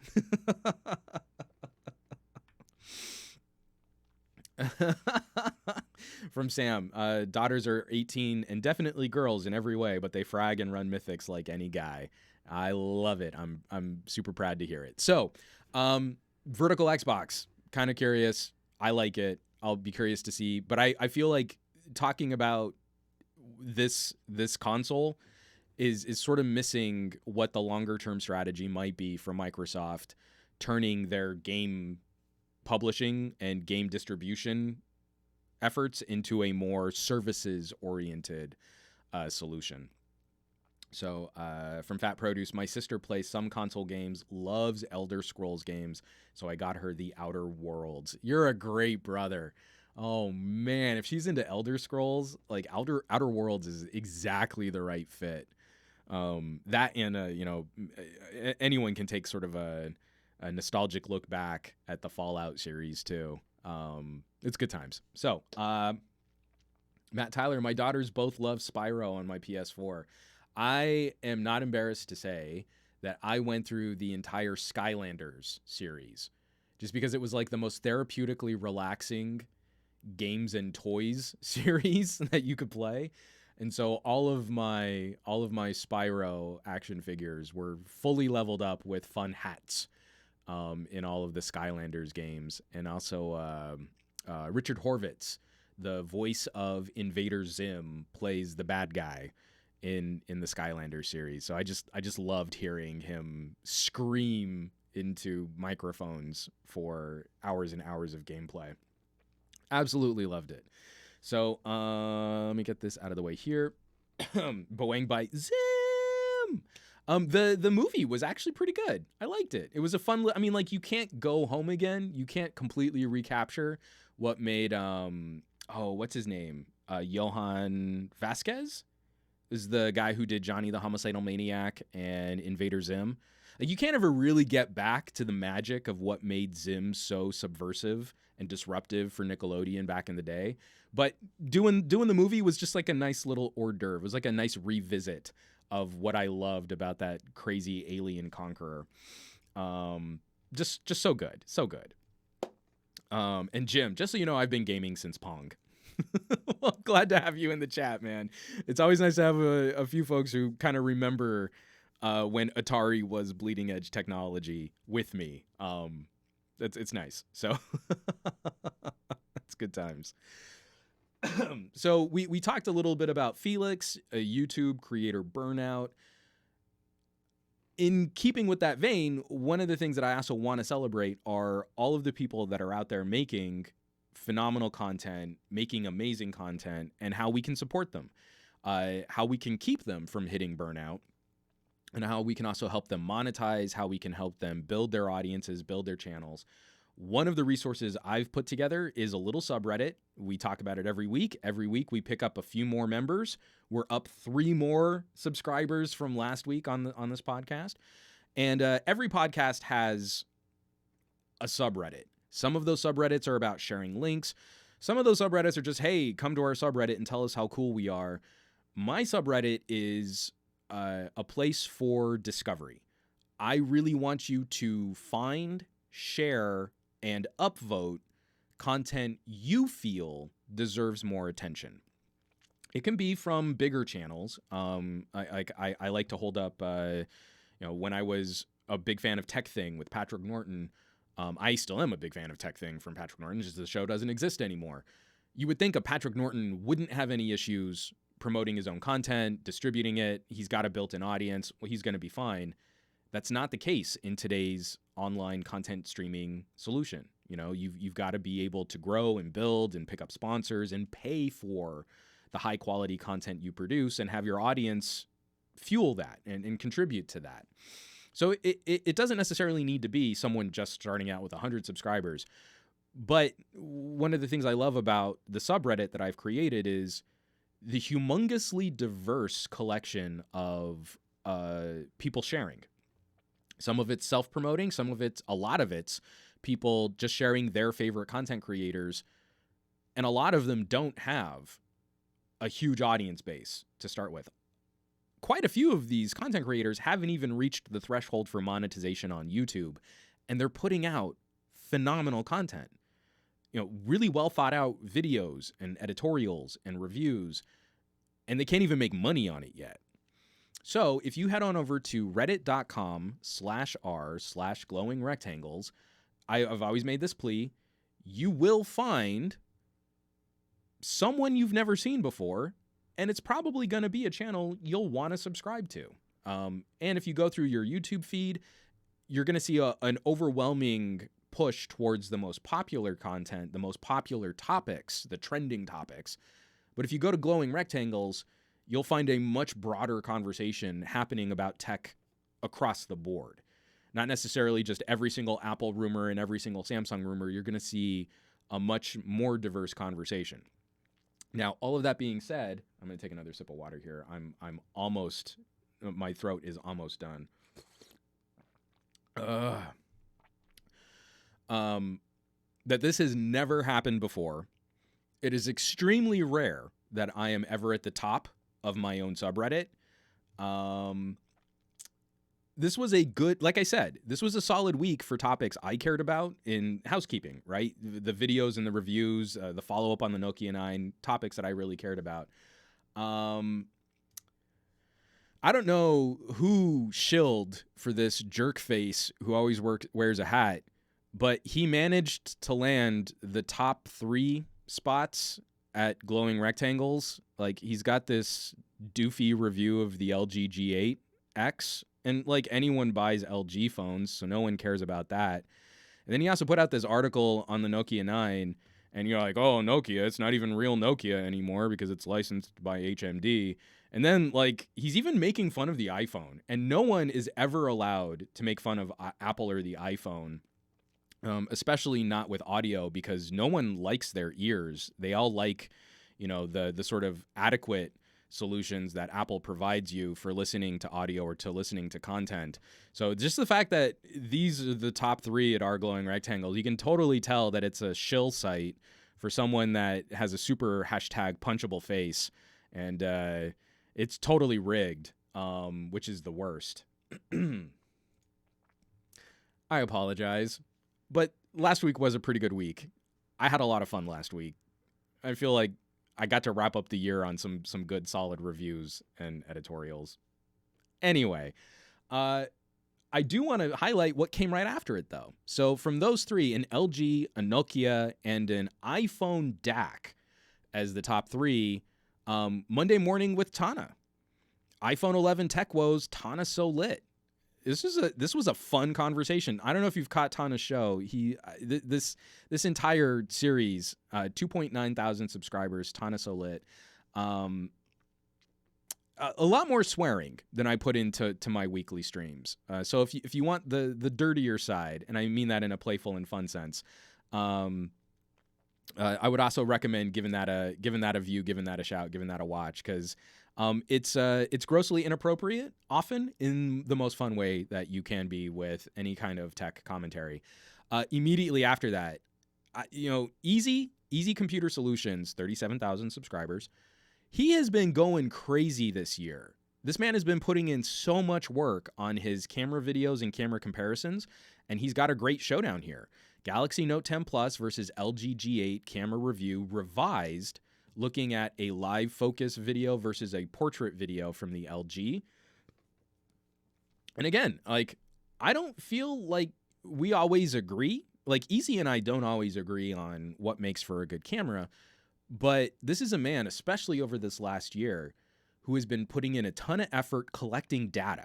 When you collect these experiences and you get comfortable using a phone camera, your results are totally different than you just took it out of the box, used it for a week before the embargo lifted, and then you put it back in a box and you went back to a phone you were more comfortable with. And not only has he just been pulling these phones out, taking a couple photos and putting them away, he's also been digging into topics like how to improve your capture quality using other apps. This is something I talk about in my camera deep dives, but I don't spend as much time focusing on that. Like, if you get a phone and it doesn't quite do what you want, can you make it do what you want by installing Filmic or some other third-party camera capture solution? So again, if you're not paying attention to those conversations, you're missing out on a really important topic for owning something like a smartphone. They're expensive, they're super powerful. Are you really getting your money's worth? Are you really tapping into that power? How might you be able to tap into that power? Easy Computer Solutions has been doing a legit job of keeping consistent with how he works through some of those topics. LFA reviews. Easy is one of the hardest working creators you will see. Fact. Period. End of discussion. /thread. I mean, like, he's killing it. He's crushing it. And legitimately deserves more than the 37,000 subscribers on his channel currently. I mean, like, he has built up an internal credibility and a consistency of his review style. Totally deserves more than what he's currently getting just through the YouTube algorithms. And then lastly, I just want to wrap this up because he's my buddy. He's my boy. Josh Vergara, Oppo's underscreen camera has us shook. Joshua Vergara checking out a bezel-less phone without a pop-up selfie camera because the selfie camera is embedded into the screen. It's that science fiction future we've all said we wanted because notches are terrible, and Oppo is putting it out there again. Some crazy aggressive smartphone design to make the all-screen phone we've always said we dreamed of. So yeah, just tons of great content. We've got Gary Explains taking a look at the Snapdragon 865 versus Apple's A13 and how Apple's marketing claims don't live up to the real-world performance gains of the A13. We've got Latrell Jennings posting a eulogy for Windows Phone. It's finally the end. Microsoft killed it off. Gadget Byte, one of my favorite channels. This was such a great channel to find this last year. But just reviewing a little Bluetooth speaker, the JBL, under $100. I mean, that's a fun video just to kind of mix into your feed, so it's not all focused on every single high-end phone. Gadget Byte has become one of those awesome chill channels that I love to have on in the background while I'm producing other stuff, just because I really like their style.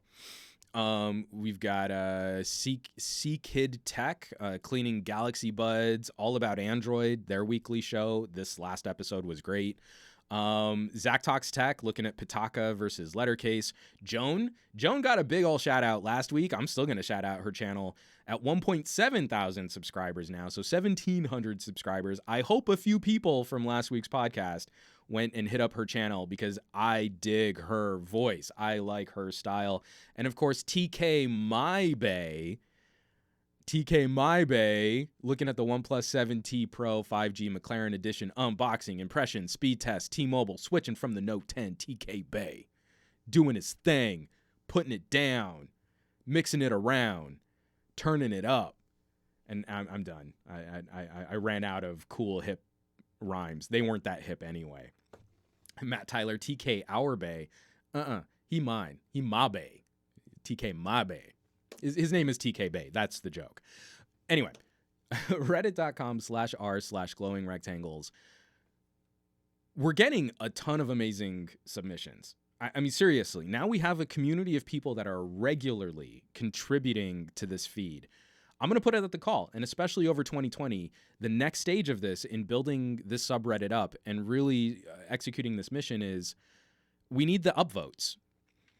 Reddit works in that popularity metric. We are trying to use Reddit's software to help promote channels. So if you go to reddit.com/r/glowing rectangles, you're going to see up and down arrows by the submissions, by each of the posts that people put up on the subreddit. Click the up arrow. It costs you nothing, but those scores help contribute to the findability of that content on Reddit's platform. So TK has this great first look, sharing his impressions on the OnePlus 7T Pro 5G McLaren. If that starts to rise in popularity, it will be easier to find in search. If he gets a bunch of those up arrow clicks, which he totally deserves, then it's more likely his content will also be shared onto other subreddits that will afford an even bigger platform, more subscribers, and that builds. So then his look at this phone gets to fight directly against the large players like The Verge and MKBHD and Unbox Therapy. And TK Bay going up against those channels, TK Bay is more knowledgeable. TK Bay has been more internally consistent, and TK Bay has been less of a shill for one specific brand over the course of his career. So his content deserves to be put up into the same classification of conversation as those big players, right? That's how we can start to snowball and build this, but it only comes through some participation and actual participation. If you've got a content creator, you like watching their stuff every week, just watching their content helps. The view, that one view that you gave them helps, but it doesn't help as much as some very low level of effort. So the upvotes matter on a platform like Reddit to help build the awareness and to help encourage sharing this content. And it helps legitimize that content creator. It makes it look more legit when you see that some other communities have been sharing their stuff. They came upvoted or cross-posted from another community. And when you go to that larger subreddit, you usually can't share yourself. So if I go to our Android on Reddit, I can't just share my own review because then I'm self-promoting. And self-promoting is a big no-no. But an army of people that all dig, a larger content creator can reshare the same larger content creator in an echo chamber over and over and over and over again. And it makes the entire conversation super lopsided. This is how we fix it. We fix it with our own minimum of effort in trying to promote the people that we say we like. This is one opportunity. I hope you also take advantage of other services. We're going to talk about another potential service here in just a sec. Excuse me. But this is why I wanted to build my subreddit this way. I didn't want my subreddit to be about me. This week, I feel like I had some real strong content, so I'm excited that I actually took the top 3 spots, because that's never happened before, and I kind of hope it never happens again. But this is also why I'm so excited by the community of people sharing stuff here. So reddit.com/r/glowingrectangles. You will not be disappointed.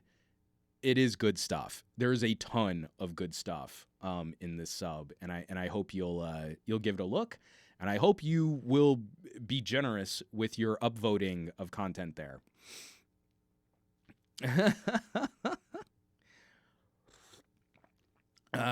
Matt Tyler, TK's videos are freaking amazing. So much detail as he has the actual knowledge to talk about certain things. Again, it's why I love, TK, very grounded, level-headed conversation, no hype, no gimmicks. He's getting right to the point on his experiences there. Same reason why I love Gary Explains. Gary explains things worth explaining. You don't go to Gary Explains and get Bluetooth. How does Bluetooth work? Because that doesn't need to be explained. And the channels that have explained Bluetooth still get it wrong. So Gary will get in there and be like, well, let's talk about RISC architecture and open sourcing, what the backbone of this is going to look like. And this is how we go about speed testing phones and not just doing app launching gimmicks. And it's great stuff. So, and LFA reviews. Zach's Later Case versus Pitaka video was great. I actually haven't watched it, but it was a topical controversy in the world of electronics thanks to Unbox Therapy. So I'm glad someone did a comparison on what was going down there. So this is why I'm having so much fun watching this little community grow. The stats have never been better. The viewing, like people who come and look at content on the subreddit, it builds every week. It's been great. I'm putting that plea out there, and especially for the core group of people watching this podcast, the upvotes matter and the upvotes help. And so when I see, like a TK Bay video on an amazing phone like the OnePlus 7T Pro, and it only has 5 upvotes, I know, because I can look at the stats, many, many more people looked at that post than clicked on the up arrow. That should change. That it should get the disparity between views to upvotes. I want to start whittling away at that, because TK has earned a lot of trust, and this doesn't just go for TK. I mean, I said the same thing about Easy. Like, I feel pretty comfy giving Easy an upvote before I've even really fully watched the full video, even when I don't agree with his conclusion. LFA reviews, upvote you fools. And Sam, thank you, Sam. At LFA, I'm in the process of upvoting now. Matt Tyler, this is a good point. LFA reviews is missing from that top list on the Reddit. LFA should be on that list too. Some of the best headphone reviews you're ever going to catch. I don't know. Maybe you hate your ears. Maybe you think my ears are awful and I hate hearing noise and I hate having high quality audio and I just wish someone would continuously punch me in the side of the head until I went totally deaf. And that's the only reason I could think of for you not automatically upvoting LFA reviews content. If you're that person, then I totally understand. Don't upvote his videos. But if you care about the sonic quality and your biology in the slightest, there is no reason not to make an LFA review an automatic muscle memory click for an upvote because his content rocks. From Sam, LFA, I won't let you down again. All right, we're gonna wrap this up here. We're not gonna wrap this up. We've got the last half hour, and I want to talk about phones. But real quick, just coming into the second half of this block, there's a strategy idea that's been percolating. On the Patreon, we're talking about where to distribute content. I have videos that are behind paywalls, like the deep dive camera reviews. Those are Patreon exclusives. And there have been some conversations. Like, there are people who don't want to support Patreon because of Patreon's organization. There are people who can't afford to. There are people who can't pay to Patreon because of international banking issues. And so out of beta this week, well, I guess technically in beta, out of alpha this week, Linus Tech Tips made another public plea for Floatplane. So Floatplane is for creators by creators, but they're trying to create a Vessel-like YouTube competitor. Vessel was a service that Pocket Now used quite a bit. It was a fan-backed subscription service. So you would get a few little extra perks, but it wasn't a content discovery service. It was a way just to help contribute and support the content creators that you liked. It wasn't trying to fight YouTube as a social network where you find new things and you're constantly stimulated and it's all about linking and algorithms and keeping you on the site as long as possible. It was, I already know I like their work.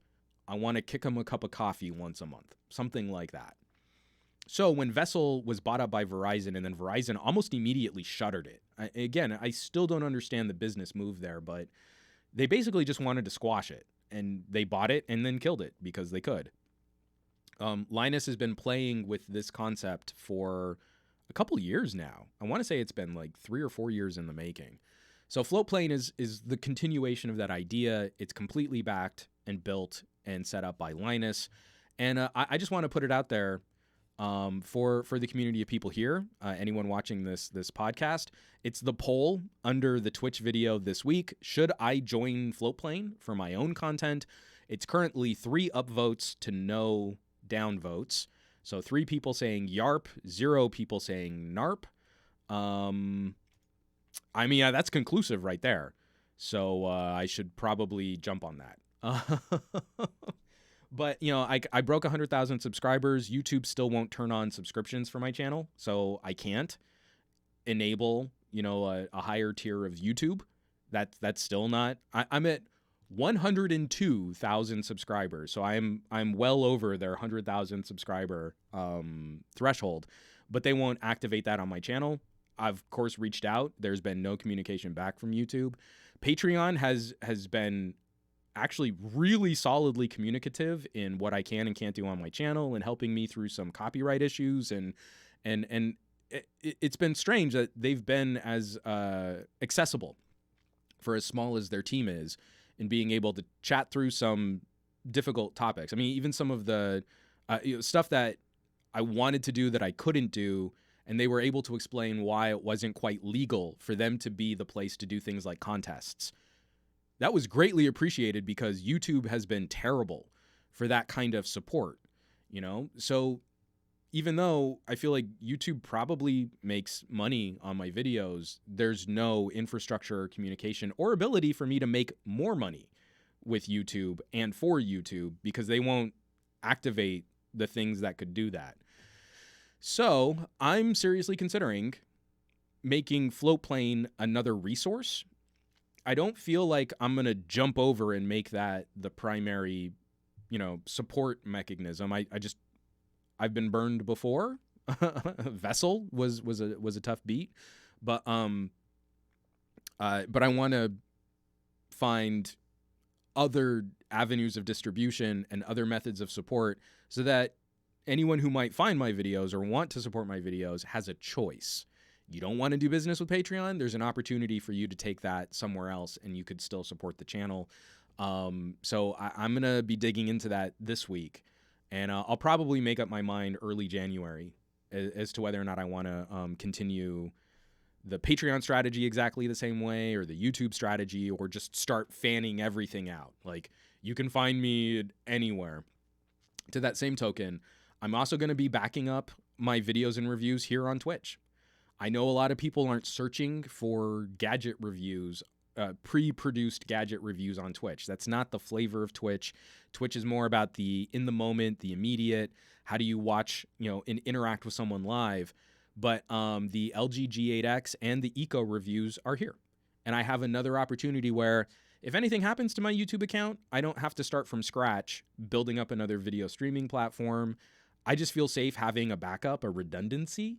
And if you want to watch them here instead of watching them over on YouTube moving forward, those videos are going to be here too. So I feel like 2020 for a lot of us is going to be a really fun year of experimentation and spreading stuff out. So keep the votes coming if you think it's now up to 7 votes to 0 if I should join Floatplane.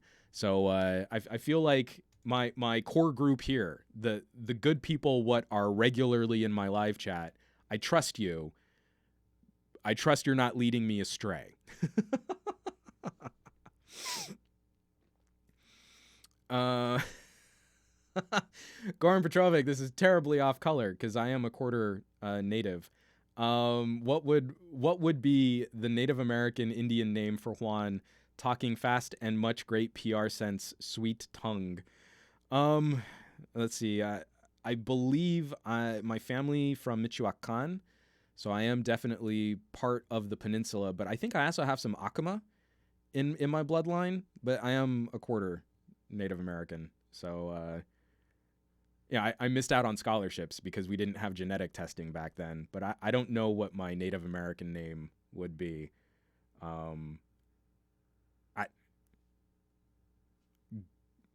I feel like there's nothing I could say here which wouldn't be horrifically culturally insensitive.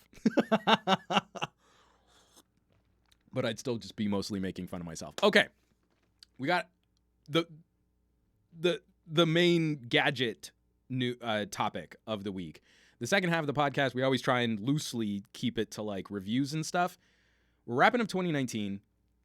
The big reviews have been completed. I'm circling back to a few phones and a few devices that I didn't get to when they were originally launched. Matt Tyler helped spoil the trade that I'm doing with the YouTube tech guy, Ricky. Excuse me. To finally get my hands on an iPhone 11 Pro. So I'm going to start putting some content out on this. I really have zero pressure on this. So I'm going to take a little time with putting together how I want to review this phone. I'm less concerned with doing the full phone review. Like, I feel that's already been talked to death, but I definitely want to cover, what does it mean to have a pro grade phone? And I feel like, if I put this up against an LG V50, that's an interesting fight. Like, it's a fun back and forth of different philosophies and different execution. But I feel like in the grand scheme of tech reviewing, looking at the year that I had, the second full year since leaving Pocket Now,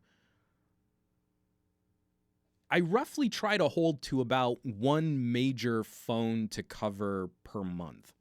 And I actually got really close to that. On my desk right now, I have the collection of long-term review devices that I got to play with, and I'm still playing with, because I also like kind of revisiting phones over time. Obviously, I did a trade with Matt Tyler to talk about the ROG Phone 2. I took a loaner on a Galaxy S10e. And then we've got LG V50, LG G8, LG G8X, 2 Pixels, the Nokia 9, 2 Xperias, the Xperia 5, the Xperia 1, 2 OnePluses, the OnePlus 7 Pro and the OnePlus 7T, Pixel 4 XL, Pixel 3a. That was a lot of gadgetry to review. And LFA is also like, and what about all the audio kit? Because tons of headphones, tons of wearables. I covered, TicWatch's awesome smartwatch this year. I got to play with the Focals, which are here on my desk right here. That's still my favorite wearable. Bluetooth headphones, in-ear monitors, a lot of audio tech, and we're definitely going to be covering more of that in 2020 for 2020 hearing. But to focus on phones, the reality of the phone market, the reality of the hardware this year, I don't think I've seen a better year for mid-range to premium phones, and that this was a solid year for entry-level phones too, like a CoolPad. I was playing with the Legacy. Motorola put out another strong year of mid-rangers. Not the most exciting, because there's a lot of competition in the mid-range space now. But again, it was like clockwork. They put out really strong stuff. When I really break it down, I honestly can't say that there was a bad, tragic, deal-breaker phone this year. For all of the common gadget nerd nonsense that we went through in some of these conversations, and the common knowledge of, well, I mean, it doesn't have this feature, so you should probably buy something else. Let me tell you how to spend your money in my tech review. Kinds of reviews that we saw, there was a fun debate to be had over how broad some of these solutions are. But I didn't run into one phone where I couldn't conceive of an audience that would be a perfect fit phone for that audience. The drama surrounding a Pixel 4. Now that this phone has had my SIM card for a couple months, it's finally gotten some updates. I was in the slow ring. I got stuck on that October patch for a while. But, the battery life has been improving steadily. The camera performance is still phenomenal. Go to my Instagram and see the photo of Lex sitting in front of a Christmas tree.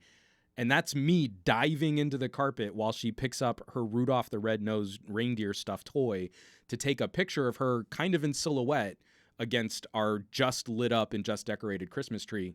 It's awesome. It's great. But even for this drama, oh no, and the Soli and the deal breakers and the battery life, all of those things have been improving, and we need to have those longer term conversations. In years past, I've tried to do my top 5 favorite phones. Or 2 years ago, right after I left Pocket Now, I did a series of videos, how such and such company screwed up. And none of those felt right this year. This year I felt there was way too much coverage on every single minutia fault of every device that wasn't from Apple or Samsung. Even OnePlus got rolled into this. So think of all of the videos and reviews where, well, the OnePlus 7T is the right OnePlus to get because it has the more powerful chipset, and now there's no reason to get a OnePlus 7 Pro, even though the OnePlus 7 Pro brings some things to the table that are better than the OnePlus 7T, but the things that this thing does well aren't worth it for the additional cost. We had a lot of conversations like that. And I feel like audiences deserve a bit more respect than telling you what opinion to have. I feel like a grown-up can look at the differences from a OnePlus 7 Pro to a OnePlus 7T and decide for themselves on if the differences between those two phones warrant the additional costs. Not one phone wins and the other phone loses, and the real OnePlus is the 7T because it's the cheaper phone. Just felt overly reductive to me. That's one example. I mean, again, we fought this fight at the beginning of the year with the LG G8. Now the G8 is being heralded as yet another phone from LG, completely underserved. Another scrappy competitor. But when that phone came out, it was a foregone conclusion that it wasn't worth it. And you had a lot of videos just sort of parroting that common knowledge that LGs aren't worth it. And now it's, this phone's so underrated. This brand is so underrated. We get to the end of every year, and companies like that keep winning these victories after the fight is long since been waged. So I didn't want to do another series of how such and such company screwed up. I just didn't feel like that was the right tone, and I'm tired of. I've covered a lot of negative. I get real cranky about stuff. But I didn't want to spend time making yet another series of videos pointing out the flaws when that's kind of all tech commentary was this year. Amazing review. We love these features. We love this set. Don't buy this phone. Wait for the next one. Another manufacturer. Man, we love what this company's doing here and what they're doing for the camera tech, and this is really exciting. But don't buy this one. Wait until they've refined it. And then you get to like a Samsung or an Apple, and it's like, well, they've got all these problems, but those aren't deal breakers because they'll get fixed or they'll get refined, or their marketing claims don't live up to the performance doesn't live up to the marketing claims, but that's okay because you're going to be a part of this ecosystem, and that makes up for it. Purchasing recommendation. And it just felt like increasingly this entire year, it kept going hand in hand with what was popular for SEO. It seems like if a product does well for search, then your videos do better and you can build a bigger audience because of that echo chamber.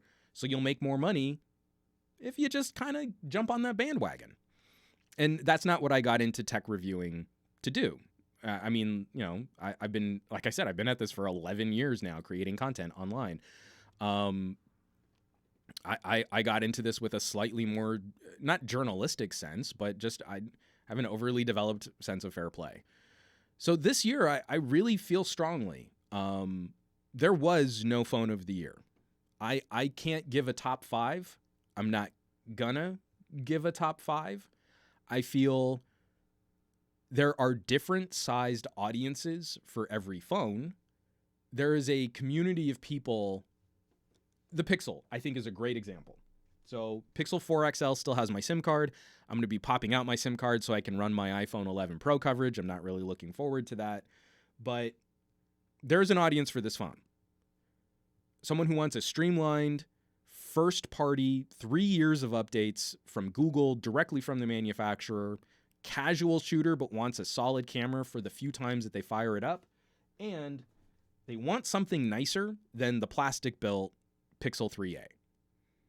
Now, that's very easy to say, and the debate is, well, what should the audiences look like between a Pixel 3a and a Pixel 4 XL? And for me, this very, very much looks like Toyota versus Lexus. Toyota outsells Lexus 10-1 in the United States. Actually, it's probably closer to 8, but still, you get my drift. It should not come as a surprise that a Pixel 3a is going to be a better, more accessible, and more cost-effective solution at a 10-1 ratio from the more premium device. And that's holding true across the entire tech landscape. Samsung A series worldwide outsell the Galaxy S series, but we focus the Galaxy S series as the main part of the conversation, especially here in North America, because of the way that we subsidize phones and get people hooked into no-interest loans on $1,000 gadgets. But that's not the reality of how this market really shakes up. It's the same thing. Like, I love going to a Nissan dealership and drooling all over a GTR, but I drive home in a Sentra. I mean, like, let's not cloud the waters here. I'm a mid-size sedan kind of guy right now, not super hot lit up sports car kind of dude. That's the conversation I feel has been lacking this year. Not is it a winner? Is it a loser? Does this deal breaker take it completely out of consideration for everybody? It's who is this phone for, and does it do what the manufacturer claims it can do to fulfill that audience?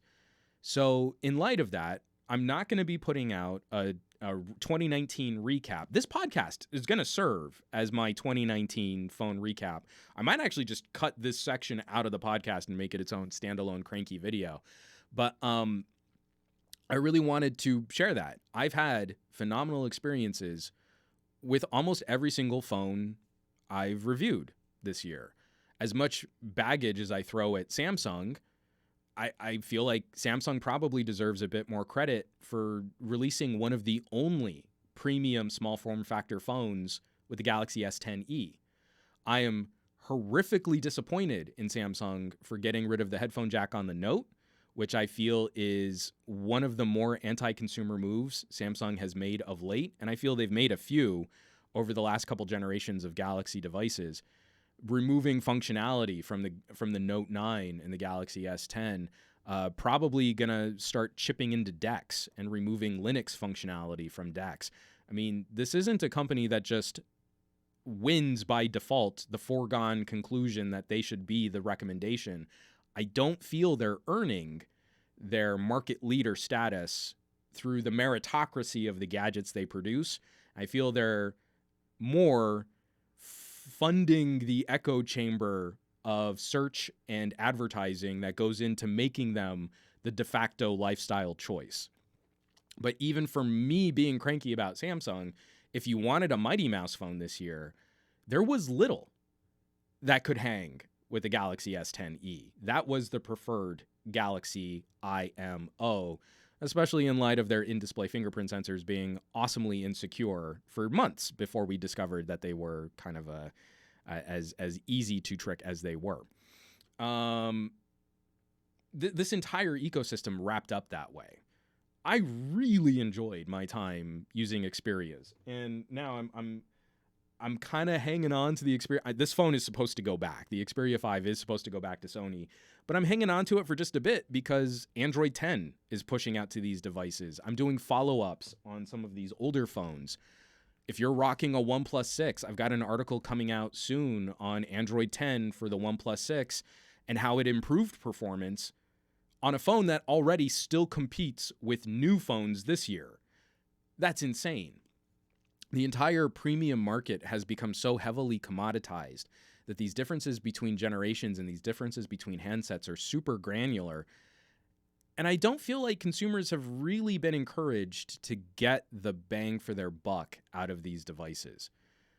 Apple put up huge bar graphs, 15 to 30% improvements in performance from my iPhone XS to the iPhone 11. And then you really stress this hardware, and in real life, it's like 5% with the apps you can really use on the phone. So where does all this computational power go? And we're doing the same thing, Snapdragon 855 to Snapdragon 865. But what are you doing on your phone where a 10 to 15% improvement in performance is going to make a substantial difference in your daily computing lifestyle? I keep holding it up because people look at me still like I'm crazy. I went out to dinner with friends last night. We had sort of like a friend's Thanksgiving, Christmas meal potluck, and I was showing them all the videos of Lex over Thanksgiving, and it took about 2 or 3 videos before one of my friends realized, like, oh, all of your videos of your daughter are edited. Like, you've got transitions and she's playing in the snow and you put a soundtrack on it. Your Thanksgiving food video has titles. And these are people that cut trailers for a living. You know, like, I come out of a post-production friend community. But it took a while for them to realize, like, oh, well, wait a minute. That's not like a YouTube video that you're putting out there. That's just your family video. And then, like, oh, wait a minute. You did all of this on your phone. And so these are people that are working on high-end workstations and cutting trailer packages and doing titles and graphics for feature films. And none of them are tapping into the horsepower, the torque of their $1,000 smartphones. And it's like it took that little light bulb for them to click on and go, oh, wait a minute, no, this is a thing. You can really do it. And like the results are really good. I mean, I'm not going to toot my own horn, but my Lex videos, Lex playing in the snow, pretty good. I mean, I'm real proud of me. The soundtrack is awesome. It's this jazzy, Christmassy tune. She's throwing snowballs at my wife. It's awesome. And all done from my phone. And so I point out stuff like that, and people still kind of cringe or balk at the idea, like, are you editing video on your phone? Are you editing and rendering content from your mobile device? No? Well, then you're probably good with the horsepower of a phone from 3 years ago. I mean, realistically, honestly, I feel like, I'm not giving awards, but that's why the Pixel 3a was such a disruptive phone for how I talk about phones this year. Is because it's really about the power of a Pixel 2, slightly faster CPU, slightly weaker GPU, but that's plenty. Like that gets most consumers through the vast majority of their day without them ever noticing that it's a lesser phone. So now my brother, my sister, and my sister's husband are all on Pixel 3As, and all of them got upgrades. Like the camera is better. My sister just started using night sight to take photos of her black cat, and she's like, "This is amazing because it's this crazy HDR effect, and we can actually see the features of our black cat. We've never been able to do that, even on our nicer DSLR, which is actually kind of an older DSLR. Their phone is now taking better pet photos on the cheaper Pixel. That's the consumer experience. That's the real world, it's in the field, in the trenches experience that I feel is lacking from some of these conversations. And again, it's not to say everyone should go out and buy cheap phones. I want to be honest and I want to be forward about the benefits of a more premium device. But we also can't hide and say, well, most people aren't going to edit video from their phones. Okay. Then why did the $1,000 phones get these recommendations and these purchasing recommendations from reviewers when they're only reviewing that phone in the same way that they would review a $300 phone? And I have a hard time with that. So my final thought, my final conclusion, the wrap up, I've loved all of these devices. LG had a fantastic year for hardware. This has been the best year for LG software I've ever seen. Their updates, their maintenance updates have been phenomenal. It looks like we're still going to be late to Android 10, but there are builds of it out there, especially for the Korean phones. The G8 is still the phone that I think has had my SIM card in it the longest, and it's a solid all-round performer with some amazing and unique perks over the competition. The Nokia 9 was this weird, ambitious exercise that didn't quite land, but was funky and fun in a hardware shell that's one of the nicest built phones of the year. Sony's strategy for their premium phones was solid, and they're now the only other manufacturer, aside from LG, offering up true, out-of-the-box, professional-grade content creation and capture devices. Like, that's insane. OnePlus showed us that they could really deliver on a two-phone strategy. It was shaky. It wasn't perfect, but they did it, and they did it really well from a company that's only ever have found their footing on one phone per year. This year, they launched like 7 phones and did it pretty gracefully, considering this is not a normal part of their distribution strategy across the board. This was an amazingly strong year for phones, for fulfilling different needs, and I think for realizing that the phone is a commodity, and which is why I've started adding that to the tag of my reviews. I want us to talk about phones more like we talk about laptops. There is no one winner laptop, right? There's a reason why you get a gaming laptop, and it's not that it wins across the board. It's that it has the right combination of features and compromises to fulfill what you want. And same thing with an ROG phone. It has some amazing features, and some of those features come with compromises. And a grown-up can decide those compromises gel with what I need to do. That's where I want to spend my money. And I feel like because the phone is now not the sexy, new, disruptive piece of technology that it once was, that's where the phone needs to go. The phone needs to be that nuanced conversation of pros and cons, different strokes for different folks. And that's how we move forward as an industry, and the industry doesn't get stagnant. If it's just buy a Samsung or buy an Apple, they're the most popular, then the phone is dead. It's a proper dead platform if it's that locked up. And no one's super excited in the consumer space. I mean, if you're watching this podcast, you're probably into PC building. You're probably into the nuts and bolts, consoles, streaming services. Like you're probably ahead. But then look at the general landscape. No one's super lit up about laptops, but there's this huge, vibrant ecosystem of different solutions of laptops just in the Windows space. I don't think any one manufacturer has broken 30% in years. Lenovo's still at the top. I think they're at 28% of the market. And no one calls Microsoft a failure that they only represent 4% of the North American PC market. But Google, in 3 years of Pixels, oh, well, they're a failure because they haven't beaten Samsung. It's such a lopsided conversation. The Surface has been around for 7 years and represents 4% of the PC market. And that's heralded as a success for Microsoft taking some ownership over the hardware strategy, but still leaving plenty of room for competition, and that competition is vibrant. You've got Lenovo, Asus, HP, and Dell still moving huge numbers, different categories within for business-grade laptops, mobile workstations, tough books, ruggedized options, gaming solutions, thin, light, sleek, low-power devices, and that's going to get shaken up even more as we do Windows on ARM. That is so rich right now. But phones, it's, oh, well, you know, what's popular?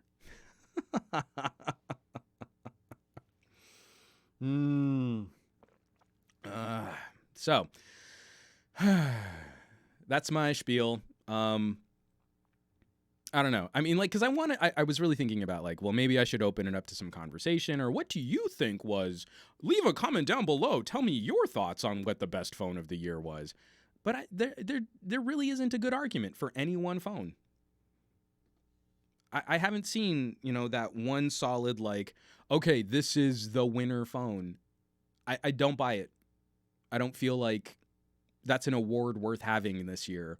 Not in a game of the year kind of a situation. Congrats to Sekiro, but I think Control was better. Regional issues, distribution strategies. I mean, there's plenty to criticize in the market and how some companies let their communities down. But the actual devices themselves, this has been the strongest lineup of gadgets that I've reviewed this year that I think I've ever reviewed. And that was really exciting. And I feel like that was the last idea I kind of wanted to leave this conversation off with. When it came to the actual phones, I don't think I've had this much fun ever in my tech reviewing career, which is why my videos got so cranky. My videos got so cranky because I felt like people were missing out on these unique experiences because there was just sort of a common conversation about what works and what doesn't. And then you pick something up and go, but it's doing this. Oh, well, we don't care about that. And you're like, but you will. And you'll care about it a lot when Apple does it. So it was the most fun I've had with the individual devices, and like the most frustrated I've been with the conversation surrounding them. So yeah, I'm doubling down on that for next year. I mean, Fat Produce, it's good having a different phone for different people philosophy. From Aditya Anil, the phone of the year is highly personal, but wow, this year has been epic. First time in a while I've wanted a Pixel. LG bringing minimal compromises. OP hitting the big leagues in style. I am excited. And Boeing Bite, hashtag some cranky phone guy. There are even things I'm looking forward to that haven't landed yet. Like my next dock got pushed back again. But, you know, a laptop shell for my phone should be coming the end of this month or early next month. And again, like, I'm going to get to have another round of conversations. I think I'm going to start with the Nokia 9. So I'm going to take a phone that would have been a flagship in 2018. I'm going to plug it into a laptop dock It's running Android 10. It got a little faster on Android 10. And I'm going to run benchmarks on that as if I were benchmarking a laptop. And something tells me this phone that originally retailed for $700 that you could buy for $300 on Black Friday will be able to run laps around my $1,000 Windows machines for a lot of heavy lifting. And I don't think it's going to struggle. I think it's going to beat it pretty handily. So that, to me, becomes the next phase of this. And those are the things to get excited about. There are reasons to spend a little bit more on a phone, and you should be able to disrupt your other use in these exciting ways. So yeah, it's going to be good times. I'm really looking forward to that. And less like I'm going to do review after review after review, and then, you know, iPhone versus Galaxy and Galaxy versus LG and iPhone versus Motorola. I'm done with that. Those aren't fun.